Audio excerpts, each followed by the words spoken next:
എടുത്തിരിക്കുന്നത്. പിന്നെ മറ്റേത് പേൾ പിക്കിംഗ് പെൻ എന്നൊക്കെ പറയുന്നു എന്ന് ആണെന്ന് ഞാൻ തോന്നുന്നു അതിന് പറയുന്നു.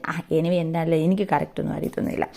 അപ്പം നമ്മൾ ആദ്യമേ ഞാൻ ആ ഷാളിൻ്റെ നമ്മുടെ ഫ്രണ്ട് പോർഷൻ വരുന്നിടമുണ്ടല്ലോ, ഉള്ളിൽ സാരിയായിട്ട് ഉടുക്കുമ്പോഴത്തേക്കിന് ഫ്രണ്ട് പോർഷൻ വരുന്നിടമുണ്ടല്ലോ, അവിടെ ആയിട്ട് ഒന്ന് മാർക്ക് ചെയ്ത് കൊടുത്തിട്ടുണ്ട് ഫുള്ളായിട്ട്. അതായത് ആ 2.5 മീറ്ററും ഇതേപോലെ ഒന്ന് മാർക്ക് ചെയ്ത് കൊടുത്തിട്ടുണ്ട്.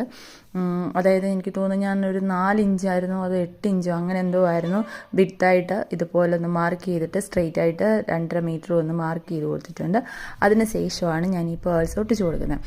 ഫസ്റ്റ് നമ്മുടെ ഗമ്മ് ആദ്യമേ ഒന്ന് അപ്ലൈ ചെയ്ത് കൊടുക്കുന്നുണ്ട്. അതിന് ശേഷം ആദ്യം ഒരു വലിയ പേള്, അത് കഴിഞ്ഞ് ചെറിയ പേള്, അത് കഴിഞ്ഞ് വലിയ പേള്, അത് കഴിഞ്ഞ് ചെറിയ പേള് എന്ന രീതിയിൽ വേണ്ടത് ഫുള്ളൊന്ന് ഒട്ടിച്ച് കൊടുക്കുന്നുണ്ട്. ഇപ്പം നിങ്ങൾ നോക്കുമ്പോൾ എന്ത് സിമ്പിളായിട്ടുള്ള ഒരു പരിപാടിയാണ്. കുറച്ച് പശ തേക്കുന്നു, ഒട്ടിക്കുന്നു, പശ തേക്കുന്നു, ഒട്ടിക്കുന്നു, പശ തേക്കുന്നു, ഒട്ടിക്കുന്നു. ഇത് മാത്രമേ